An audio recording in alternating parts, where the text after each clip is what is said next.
ನಮಸ್ಕಾರ ವೀಕ್ಷಕರೇ, ಸುಹಾಸಿನಿ ಕಾರ್ಯಕ್ರಮಕ್ಕೆ ಪ್ರೀತಿಯ ಸ್ವಾಗತ. ಅಲರ್ಜಿಕಾರಕ ಧೂಳಿನಿಂದಾಗಿ ಹಲವಾರು ಕಾಯಿಲೆಗಳು ಬರುತ್ತೆ. ಅದರಲ್ಲಿ ಒಂದು ಸೈನಸೈಟಿಸ್ ಇತ್ತೀಚೆಗೆ ಸಾಮಾನ್ಯವಾದಂತಹ ಕಾಯಿಲೆ ಅನಿಸ್ಬಿಟ್ಟಿದೆ. ಯಾಕಂದರೆ ತುಂಬ ಜನರನ್ನ ಕಾಡ್ತಾ ಇರೋ ಸೈನಸೈಟಿಸ್ಗೆ ಕಾರಣ ಏನು, ಇದರ ಲಕ್ಷಣಗಳೇನು, ಇದಕ್ಕೆ ಚಿಕಿತ್ಸೆ ಏನಿದೆ ಅನ್ನೋದನ್ನು ತಿಳ್ಕೊಳ್ಳೋಣ. ಇವತ್ತಿನ ಸುಹಾಸಿನಿಯಲ್ಲಿ ಮತ್ತೊಮ್ಮೆ ಕಾರ್ಯಕ್ರಮಕ್ಕೆ ಸ್ವಾಗತ. ನಾನು ನಿಮ್ಮ ಗೆಳತಿ ಸಬೀತಾ.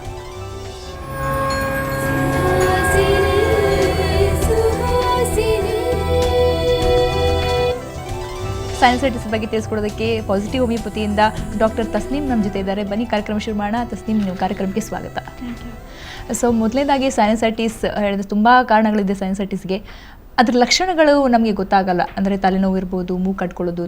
ಅಂದರೆ ಏನು ಮುಖ್ಯವಾಗಿ ಸೈನಸೈಟಿಸ್ ಅಂದರೆ ಏನು, ಅದ್ರ ಲಕ್ಷಣಗಳೇನು?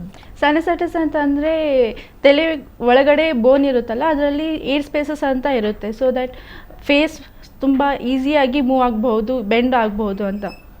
So continuous cold cough, viral attacks ಇರ್ಬೋದು, ಬ್ಯಾಕ್ಟೀರಿಯಾದಿಂದ ಆಗೋ ಇನ್ಫೆಕ್ಷನ್ ಆಗಿರ್ಬೋದು, ಅದರಿಂದ ಪದೇ ಪದೇ ನೆಗಡಿ ಬರ್ತಾ ಇದ್ದರೆ ಅದೇನಾಗುತ್ತೆ, ಅದು ಮಟೀರಿಯಲ್ ಒಳಗಡೆನೇ ಇದ್ದುಬಿಡುತ್ತೆ. ಸೊ ಅದು ಒಳಗಡೆನೇ ಇದ್ದಾಗ ಅದು ಸೈನಸ್ನಲ್ಲಿ ಸ್ಪ್ರೆಡ್ ಆಗ್ಲಿಕ್ಕೆ ಸ್ಟಾರ್ಟ್ ಆಗಿಬಿಡುತ್ತೆ. ಸೊ ಅದು ಯಾವುದು ಖಾಲಿ ಜಾಗ ಇದೆಯಲ್ಲ, ಸೊ ಅದರಲ್ಲಿ ಸ್ಪ್ರೆಡ್ ಆಗ್ಲಿಕ್ಕೆ ಸ್ಟಾರ್ಟ್ ಆಗಿಬಿಡುತ್ತೆ. ಅಲ್ಲಿ ಮೂಗು ಒಳಗಡೆಗೆ ಒಂದು ಆಸ್ಟಿಯಾ ಅಂತ ಓಪನಿಂಗ್ ಇರುತ್ತೆ. ಸೊ ಸೈನಸಸ್ನಲ್ಲಿ 4 ಪ್ರಕಾರ ಇರುತ್ತೆ. ಸೊ ಆ 4 ಪ್ರಕಾರದಲ್ಲಿ ಓಪನಿಂಗ್ ಅಂತ ಇರುತ್ತೆ. ಅದೇನಂತಂದರೆ ಅದು ಓಪನಿಂಗು ತುಂಬ ಈಸಿಯಾಗಿ ಮೂಮೆಂಟಿಗೆ ಹೆಲ್ಪ್ ಮಾಡುತ್ತೆ. ಸೊ ಅದು ಓಪನಿಂಗ್, ಅದು ನೆಗಡಿ ಬಂದಾಗ ಏನಾದರೂ ಟಾಕ್ಸಿಕ್ ಮಟೀರಿಯಲ್, ಏನೇ ಪದಾರ್ಥ ಒಳಗಡೆನೇ ಇಟ್ಕೊಂಡ್ಬಿಟ್ರೆ ಸೊ ಅದು ಹೊರಗೆ ಬರ್ಲಿಕ್ಕೆ ಆಗಲ್ಲ. ಸೊ ಅದರಿಂದ ಆಕ್ಸಿಜನ್ ಲೆವೆಲ್ ಒಳಗಡೆ ಏನಿರುತ್ತೆ ಕಡಿಮೆ ಆಗಿಬಿಡುತ್ತೆ. ಸೊ ಅದರಿಂದ ಇನ್ಫೆಕ್ಷನ್ ಆಗ್ಲಿಕ್ಕೆ ಸ್ಟಾರ್ಟ್ ಆಗಿಬಿಡುತ್ತೆ. ಸೊ ಅದು ಏನು ಖಾಲಿ ಜಾಗ ಇದೆಯಲ್ಲ, ಅಲ್ಲಿ ಸ್ಪ್ರೆಡ್ ಆಗ್ಲಿಕ್ಕೆ ಸ್ಟಾರ್ಟ್ ಆಗಿಬಿಡುತ್ತೆ. ಅಲ್ಲಿ ಹೋಗಿ ಅದು ಇದ್ದುಬಿಡುತ್ತೆ, ಅದು ಸರಿಯಾಗಿ ಹೊರಗಡೆ ಬರ್ಲಿಕ್ಕೆ ಆಗಲ್ಲ. ಸೊ ಅಲ್ಲಿಂದ ಸೈನಸೈಟಿಸ್ ಪ್ರಾಬ್ಲಮ್ ಸ್ಟಾರ್ಟ್ ಆಗಿಬಿಡುತ್ತೆ.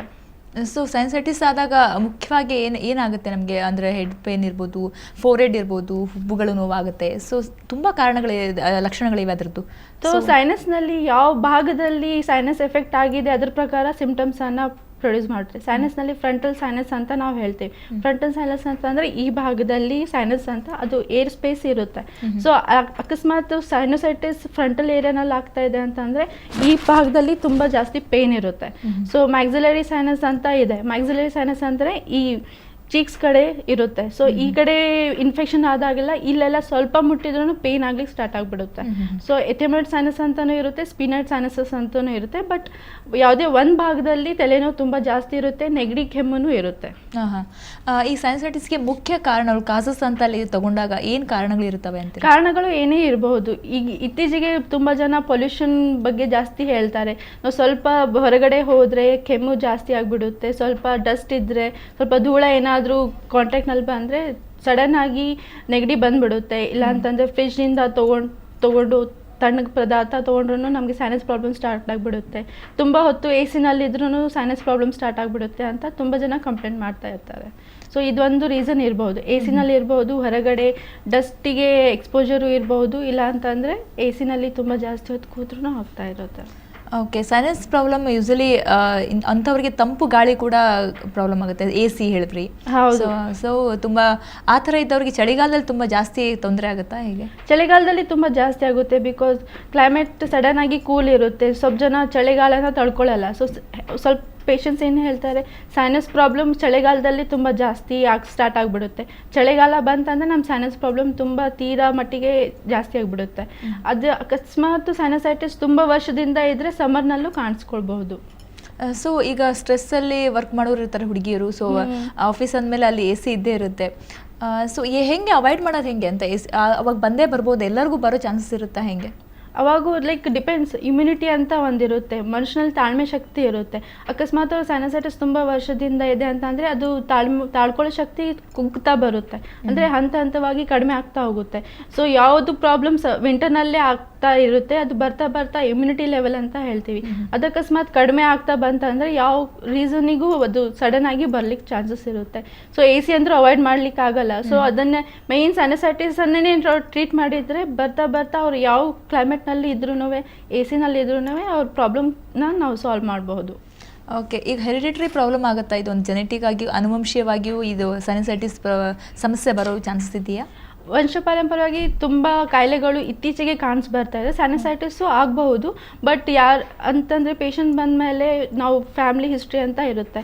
ಸೊ ತಂದೆ ತಾಯಿಗೆ ಯಾವುದಾದ್ರೂ ಸ್ಕಿನ್ ಪ್ರಾಬ್ಲಮ್ ಇತ್ತಾ, ಇಲ್ಲ ಅಂತಂದರೆ ಯಾವುದಾದ್ರೂ ಅಸ್ತಮಾ ಕಂಡೀಷನ್ ಏನಾದರೂ ಇತ್ತಾ ಅಂತ ಕೇಳಿದರೆ ಸೊ ಖಂಡಿತವಾಗಿ ಅವ್ರು ಹೇಳ್ತಾರೆ, ಹೌದು ನಮ್ಮ ತಂದೆ ತಾಯಿ ಇಲ್ಲಾಂದರೆ ನಮ್ಮ ಅಕ್ಕ ತಂಗಿ ಯಾರಿಗಾದರೂ ಈ ಥರ ಪ್ರಾಬ್ಲಮ್ ಇದೆ. ಸೊ ನಮಗೂ ಇತ್ತೀಚೆಗೆ ಸ್ಟಾರ್ಟ್ ಆಗಿದೆ ಅಂತಂದರೆ 10-20% ನಾವು ಹೆರಿಡಿಟರಿಗೂ ಕೊಡ್ಬೋದು. ಸೊ ತುಂಬ ಜನ ಸೈನಸೈಟಿಸ್ ಪ್ರಾಬ್ಲಮ್ ನಂಗೆ ಗೊತ್ತಾಗಲ್ಲ, ಇದೆ ಸೈನಸ್ ಆಗಿದೆ ನನಗೆ ಅಂತ ತಲೆನೋವು ಅಂದ್ಕೊಂಡ್ಬಿಟ್ಟು ಟ್ಯಾಬ್ಲೆಟ್ಸ್ ಏನೋ ತೊಗೊಳ್ತಾರೆ, ಏನೋ ಡ್ರಗ್ಸ್ ತೊಗೊಂಡ್ಬಿಡ್ತಾರೆ. ಹೌದು. ಸೊ ಅದೇನು ಎಫೆಕ್ಟ್ ಆಗ್ಬೋದು ಅಂತ. ಸೈನಸೈಟಿಸ್ನಲ್ಲಿ ಏನಿದೆ ಅಂತ ಅಂದರೆ ಫಸ್ಟ್ ನೆಗಡಿ ಕೆಮ್ಮು ಇರುತ್ತೆ. ಸೊ ಸೈನಸ್ ಪ್ರಾಬ್ಲಮ್ನಲ್ಲಿ ಫಸ್ಟ್ ಬರೋದು ನೆಗಡಿ ಕೆಮ್ಮು ಇತ್ತು. ಆಮೇಲೆ ಒಂದು ಸ್ವಲ್ಪ ದಿವಸ ಆದಮೇಲೆ ತಲೆನೋವು ಇತ್ತಂತ ಅಂದರೆ ಅದು ಡಿಪೆಂಡ್ಸು ಯಾವ ಭಾಗದಲ್ಲಿ ಇದೆ ಅಂತ. ಸೊ ಅದರಿಂದ ನಾವು ಡಿಫ್ರೆನ್ಷಿಯೇಟ್ ಮಾಡ್ಬೋದು, ಸೈನಸೈಟಿಸ್ ಇದೆನಾ ಇಲ್ಲಾಂದರೆ ಸುಮ್ಮನೆ ಬೇರೆ ಯಾವುದೇ ಕಾರಣಗಳಿಗೆ ಹೆಡೇಕ್ ಇದೆ ಅಂತ, ತಲೆನೋವು ಅಂತ. ಓಕೆ, ಪರೀಕ್ಷೆಗಳು ಅಂತ ಬಂದಾಗ ಸೈನಸ್ ಪ್ರಾಬ್ಲಮ್ಗೆ ಏನಾದರೂ ಇಂಥದ್ದೇ ಪರೀಕ್ಷೆಗಳು ಮಾಡಿಸ್ಬೇಕು ಅವಾಗ ಗೊತ್ತಾಗುತ್ತೆ ಅಂತ ಏನಾದರೂ ರೀತಿಯ? ಸೈನಸ್ ಪ್ರಾಬ್ಲಮ್ನಲ್ಲಿ CT ಸ್ಕ್ಯಾನ್ ಅಂತ ಇರುತ್ತೆ. ಸೊ CT ಸ್ಕ್ಯಾನ್ ಮಾಡಿಸಿದಾಗ ನಮಗೆ ಖಚಿತವಾಗಿ ಗೊತ್ತಾಗ್ಬಿಡುತ್ತೆ ಕಿ ಸೈನಸ್ ಪ್ರಾಬ್ಲಮ್ ಎಕ್ಸಾಕ್ಟ್ಲಿ ಎಲ್ಲಿದೆ. ಸೊ ನಾನು ಹೇಳಿದಾಗೆ ಫೋರ್ ರೀಜನ್ ಇರ್ತವೆ, ಲೈಕ್ 4 ಭಾಗ ಇರ್ತಾವೆ ಸೈನಸ್ ಆಗಲಿಕ್ಕೆ. ಒಂದು ಮ್ಯಾಕ್ಸಿಲರಿ, ಒಂದು ಎಥಿಮಾಯ್ಡಲ್, ಒಂದು ಸ್ಪಿನಾಯ್ಡ್ ಸೈನಸ್ ಅಂತ ಇರುತ್ತೆ, ಒಂದು ಫ್ರಂಟಲ್ ಸೈನಸ್. ಅಲ್ಲಿ ನಾವು ರೂಲ್ ಔಟ್ ಮಾಡ್ಬೋದು ಅಂತಂದರೆ ಸೈನಸ್ ಹೆಂಗೆ ಸ್ಪ್ರೆಡ್ ಆಗ್ತಾ ಇದೆ, ಎಷ್ಟರ ಮಟ್ಟಿಗೆ ಸ್ಪ್ರೆಡ್ ಆಗಿದೆ, ಎಷ್ಟು ಭಾಗದಲ್ಲಿ ಅದು ಗಟ್ಟಿಯಾಗಿ ಕುಂತಿದೆ, ಅದು ಮಟೀರಿಯಲ್ ಎಲ್ಲ ನಾವು ಹೊರಗೆ ತೆಗಿಬೇಕಾಗುತ್ತೆ. ಸೊ ಅದಕ್ಕೆ ಫಸ್ಟ್ CT ಸ್ಕ್ಯಾನ್ ಮಾಡಿಸಿದ್ರೆ ಅದು ಖಂಡಿತವಾಗಿ ಗೊತ್ತಾಗ್ಬಿಡುತ್ತೆ. ಪಾಸಿಟಿವ್ ಹೋಮಿಯೋಪತಿಯಲ್ಲಿ ಏನು ಚಿಕಿತ್ಸೆ ಇದೆ ಸೈನಸ್ಗೆ ಅಂತ? ಸೈನಸ್ನಲ್ಲಿ ಅಂತಂದರೆ ಒಂದು ಪೇಷಂಟ್ ಬಂದಾದಮೇಲೆ ನಾವು ಅವ್ರ ಸಿಮ್ಟಮ್ಸನ್ನು ತಗೋತೀವಿ. ಸೊ ಯಾವ ಭಾಗದಲ್ಲಿ ಅವ್ರಿಗೆ ತಲೆನೋವು ಆಗ್ತಾ ಇದೆ, ಯಾವ ಕ್ಲೈಮೇಟಿಗೆ ಹೋದರೆ ಅವರಿಗೆ ಸೈನಸ್ ಪ್ರಾಬ್ಲಮ್ ಸ್ಟಾರ್ಟ್ ಆಗ್ತಾ ಇದೆ. ಸೊ ಈ ಥರ ನಾವು ಸಿಮ್ಟಮ್ಸನ್ನು ತೊಗೊಂಡು ಅವರಿಗೆ ಜಾಸ್ತಿ ಸೂಟ್ ಆಗುವಂಥ ಮೆಡಿಸಿನ್ ಕೊಡ್ತೀವಿ. ಒಂದೇ ಸೈನಸೈಟಿಸ್ ಪೇಷಂಟ್ 4-5 ಜನ ಬಂದರೆ ಸೇಮ್ ಮೆಡಿಸಿನ್ ಅವ್ರಿಗೆ ಕೊಡಲ್ಲ. ಸೊ ಅವರು ಹೇಗೆ ಕಾಣಿಸ್ತಾ ಇದ್ದಾರೆ, ಅವ್ರಿಗೆ ಏನು ಪ್ರಾಬ್ಲಮ್ ಇದೆ, ಇದನ್ನೆಲ್ಲ ತೊಗೊಂಡು ಅವರಿಗೆ ಜಾಸ್ತಿ ಸೂಟ್ ಆಗುವಂಥ ಮೆಡಿಸಿನ್ ಕೊಟ್ಟು ಆ ರೂಟ್ ಕಾಸನ್ನು ಟ್ರೀಟ್ ಮಾಡಲಿಕ್ಕೆ ಪ್ರಯತ್ನ ಮಾಡ್ತೀವಿ. ಓಕೆ, ಈ ಸೈನಸ್ ಇದ್ದವರು ಇನ್ಹೇಲರ್ ಯೂಸ್ ಮಾಡ್ತಾನೆ ಇರಬೇಕಾ, ಹಿಂಗೆ ಲೈಫ್ ಲಾಂಗ್ ಅದು ಹೆಂಗೆ ಅಂತ? ಅದು ಯೂಶ್ವಲಿ ಸೈನಸೈಟಿಸ್ನಲ್ಲಿ ಇನ್ಹೇಲರ್ ಅಂತ ಇರಲ್ಲ, ಬಟ್ ನೋಸ್ ಬ್ಲಾಕ್ ಆದಾಗಲೆಲ್ಲ ಅವರು ಸ್ವಲ್ಪ ಇದು ನೇಸಲ್ ಡಿಕಂಜೆಸ್ಟೆನ್ಸ್ ಅಂತ ಇರುತ್ತೆ. ಸೊ ಅದನ್ನು ಯೂಸ್ ಮಾಡ್ತಾರೆ, ಬಟ್ ಟೆಂಪ್ರರಿ ರಿಲೀಫ್ ಕೊಡುತ್ತೆ. ಬಟ್ ಮೇನ್ ಸೈನಸ್ ಒಳಗಡೆ ಜಮಾ ಆಗಿದೆ, ಅದಕ್ಕೆ ಓಪನಿಂಗ್ ಇಲ್ಲ, ಅದು ಹೊರಗಡೆ ಬರ್ಲಿಕ್ಕೆ ಅದಕ್ಕೆ ಆಗ್ತಾ ಇಲ್ಲ. ಸೊ ರಿಪೀಟೆಡ್ ಇನ್ಫೆಕ್ಷನ್ ಆಗ್ತಾ ಹೋಗ್ತಾ ಇರುತ್ತೆ. ಅಲ್ಲಿ ಬ್ಯಾಕ್ಟೀರಿಯಾ ಇನ್ಫೆಕ್ಷನ್ ಇರ್ಬೋದು, ಇಲ್ಲಾಂದರೆ ವೈರಲ್ ಇನ್ಫೆಕ್ಷನ್ ಇರ್ಬೋದು. ಸೊ ಅದು ಬೇಗ ವೈರಸ್ ಒನ್ಸ್ ಒಳಗಡೆ ಹೋದರೆ ಬೇಗ ಮಲ್ಟಿಪ್ಲೈ ಆಗುತ್ತೆ. ಸೊ ಅದನ್ನು ನಾವು ಫಸ್ಟ್ ತಡೆಗಟ್ಟಬೇಕು. ಅದು ಒಂದ್ಸಲ ತಡೆಗಟ್ಟಾದ್ಮೇಲೆ ಸೊ ಆಬ್ವಿಯಸ್ಲಿ ಸೈನಸೈಟಿಸ್ ಪ್ರಾಬ್ಲಮ್ ಬರ್ತಾ ಕಡಿಮೆ ಆಗುತ್ತೆ. ಸೊ ಮಕ್ಕಳಲ್ಲಿ ಕಂಡು ಬರುತ್ತಾ ಡಾಕ್ಟರ್ ಇದು ಸೈನಸ್ ಪ್ರಾಬ್ಲಮ್ಮು? ಸೈನಸ್ ಪ್ರಾಬ್ಲಮ್ ಸಣ್ಣ ಮಕ್ಕಳಲ್ಲೂ ಕಂಡುಬರುತ್ತೆ. ಏಜ್ ಲಿಮಿಟ್ ಅಂತ ಇರಲ್ಲ, ಈ ಏಜ್ನಲ್ಲೇ ಆಗಬೇಕು, ಆ ಏಜ್ನಲ್ಲೇ ಆಗಬೇಕು. ಬಟ್ ಡಿಪೆಂಡ್ಸ್, ನೀವು ಯಾವ ಲೊಕ್ಯಾಲಿಟಿನಲ್ಲಿ ಇರ್ತಾ ಇದ್ದೀರಾ, ಪೊಲ್ಯೂಟೆಡ್ ಏರಿಯಾನಲ್ಲಿ ಇರ್ತಾ ಇದ್ದೀರಾ, ಇಲ್ಲಾಂದರೆ ಅಕ್ಕಪಕ್ಕದಲ್ಲಿ ಯಾವುದಾದ್ರೂ ಕನ್ಸ್ಟ್ರಕ್ಷನ್ ಏರಿಯಾ ನಡೀತಾ ಇದೆನಾ, ಸೊ ತುಂಬ ಹೊತ್ತದಿಂದ ನೀವು ಅದಕ್ಕೆ ಎಕ್ಸ್ಪೋಸ್ ಆಗ್ತಾ ಇದ್ದೀರಾ ಅಂತಂದರೆ ಖಂಡಿತವಾಗಿ ಯಾವ ಏಜಿಗೂ ಬರ್ಬೋದು. ಸೊ ಸೈನಸ್ಸಲ್ಲಿ ಏನಾದರೂ ಅಂದರೆ ಈಗ ಪ್ರೈಮರಿ ಸ್ಟೇಜಲ್ಲಿ ಹಿಂಗೆ ಮಾಡ್ಬೋದು, ಅಥವಾ ಇನ್ ಕೇಸ್ ತುಂಬ ಸೀರಿಯಸ್ ಆಗಿದೆ, ಅದು ಗೊತ್ತೇ ಆಗಿಲ್ಲ, ತುಂಬ ದಿನ ಆಗಿದೆ ಸೈನಸ್ ಆಗಿ ಅಂತಂದರೆ ಲಾಸ್ಟ್ ಸ್ಟೇಜಿಗೆ ಬಂದಿದೆ, ಅವಾಗ ಏನಾದರೂ ಅಂದರೆ ಆಪ್ರೇಷನ್ನೇ ಮಾಡಬೇಕು, ಆ ಥರದ್ದು ಏನಾದರೂ ರಿಸ್ಕ್ ಇದೆಯಾ ಅಂತ? ಅಂದರೆ ಆಪ್ರೇಷನ್ ಅಂತ ಇದೆ, ಬಟ್ ಏನಂತ ಅಂದರೆ ಅದಕ್ಕೆ ಬೇರೆ ಕಾರಣಗಳೂ ಇರುತ್ತೆ. ಸೊ ಇದು ನಾವು ಬೋನ್ ಅಂತ, ನೇಸಲ್ ಬೋನ್ ಅಂತ ಹೇಳ್ತೀವಿ, ಅಲ್ಲಿ ಎಕ್ಸ್ಟ್ರಾ ಗ್ರೋತ್ ಅಂದರೆ ಯಾವುದಾದ್ರೂ ಫ್ಲೆಶಿ ಮಾಸ್ ಅಂತಂದರೆ ಮಾಂಸದ್ದು ಎಕ್ಸ್ಟ್ರಾ ಗ್ರೋತ್ ಇರುತ್ತೆ. ಸೊ ಅದು ಒಂದು ಕಾರಣ ಇರ್ಬೋದು, ಬಿಕಾಸ್ ಅದು ಒಂದು ಫುಲ್ ಭಾಗನ ಬ್ಲಾಕ್ ಮಾಡಿಬಿಡುತ್ತೆ. ಸೊ ಒಂದೇ ಇದರಿಂದ ಸ್ವಲ್ಪ ಇನ್ಹೇಲ್ ಮಾಡ್ತಾ ಲೈಕ್ ಏರ್ ತಗೋತಾ ಹೋಗ್ತಾರೆ. ಸೊ ಒಂದು ಪಾರ್ಟ್ ಪೂರ್ತಿ ಬ್ಲಾಕ್ ಆಗಿಬಿಡುತ್ತೆ. ಇಲ್ಲ ಅಂತಂದರೆ ಬೋನಿಂದ ಎಕ್ಸ್ಟ್ರಾ ಗ್ರೋತ್ ಅಂತ ಇರುತ್ತೆ, ಇಲ್ಲ ಅಂತಂದರೆ ಅದು ಬೋನ್ ಏನಿರುತ್ತೆ ಸ್ವಲ್ಪ ಮಟ್ಟಿಗೆ ಸೈಡಿಗೆ ಬೆಳೆದಿರುತ್ತೆ. ಸೊ ಅದನ್ನು ಡಿವಿಟೆಡ್ ನೇಸಲ್ ಸೆಪ್ಟಮ್ ಅಂತ ಹೇಳ್ತೀವಿ. ಸೊ ಇವು ಕಾರಣಗಳಿದ್ರೆ ಆಬ್ವಿಯಸ್ಲಿ ಸರ್ಜರಿ ಬೇಕೇ ಆಗುತ್ತೆ, ಬಟ್ ನಾವು ಹೋಮಿಯೋಪತಿನಲ್ಲಿ ಅದನ್ನು ವಿದೌಟ್ ಸರ್ಜರಿಯನ್ನು ಟ್ರೀಟ್ ಮಾಡಲಿಕ್ಕೆ ಪ್ರಯತ್ನ ಮಾಡ್ತೀವಿ. ಸೊ ಈ ಹೋಮಿಯೋಪತಿಯಲ್ಲಿ ಟ್ರೀಟ್ಮೆಂಟ್ ಅಂತ ಹೇಳಿದ್ರೆ ಅಂದರೆ ಏನು ಟೈಮಿಂಗ್ಸ್, ಅಂದರೆ ಎಷ್ಟು ಡ್ಯೂರೇಷನಲ್ಲಿ ಇದು ಸೈನಸ್ ಪ್ರಾಬ್ಲಮ್ನ ಕಂಪ್ಲೀಟಾಗಿ ಕ್ಯೂರ್ ಮಾಡ್ಬೋದು ಅಂತ? ಸೈನಸ್ ಪ್ರಾಬ್ಲಮಿಂದ ಪೇಷಂಟ್ ಬಂದಾದಮೇಲೆ ನಾವು ಫಸ್ಟ್ ಡ್ಯೂರೇಷನನ್ನು ಕೇಳ್ತೀವಿ. ಸೊ ರೀಸೆಂಟಾಗಿ ಸ್ಟಾರ್ಟ್ ಆಗಿದ್ದೇನೆ, ಇಲ್ಲ ತುಂಬ ವರ್ಷದಿಂದ ಇದೆನಾ. ಸೊ ಇನಿಷಿಯಲ್ ಸ್ಟೇಜ್ನಲ್ಲಿ ತುಂಬ ಕಡಿಮೆ ಜನ ಬರ್ತಾರೆ ನಮ್ಮ ಕಡೆ. ಸೊ ಆಬ್ವಿಯಸ್ಲಿ ಇಲ್ಲ ಮೇಡಮ್ 4-5 ಇಯರ್ಸಿಂದ ನಮ್ಗೆ ಸೈನಸೈಟಿಸ್ ಪ್ರಾಬ್ಲಮ್ ಇದೆ, ಬರ್ತಾ ಬರ್ತಾ ಬರ್ತಾ ಈಗ ಸಮ್ಮರ್ನಲ್ಲೂ ಸ್ಟಾರ್ಟ್ ಆಗ್ತಾ ಇದೆ ಅಂತ ನಮಗೆ ಡೀಟೇಲ್ಸ್ ಕೊಟ್ಟಾಗ, ಸೊ ಅವರು ಎಷ್ಟು ಡ್ಯೂರೇಷನಿಂದ ಸಫರ್ ಆಗ್ತಾ ಇದ್ದಾರೆ, ಅವ್ರಿಗೆ ಎಷ್ಟರ ಮಟ್ಟಿಗೆ ಜಾಸ್ತಿ ಸೈನಸ್ ಪ್ರಾಬ್ಲಮ್ ಇದೆ, ಅದನ್ನು ತೊಗೊಂಡು ಒಂದು ಸ್ಪೆಸಿಫಿಕ್ ಟೈಮ್ ಪೀರಿಯಡ್ ಅಂತ ಕೊಡ್ತೀವಿ. ಸೊ ಬಿಕಾಸ್ ನಮ್ಮ ಹೋಮಿಯೋಪತಿಕ್ ಮೆಡಿಸಿನ್ಸ್ ತುಂಬ ಸ್ಲೋ ಆಗಿ ವರ್ಕೌಟ್ ಆಗುತ್ತೆ.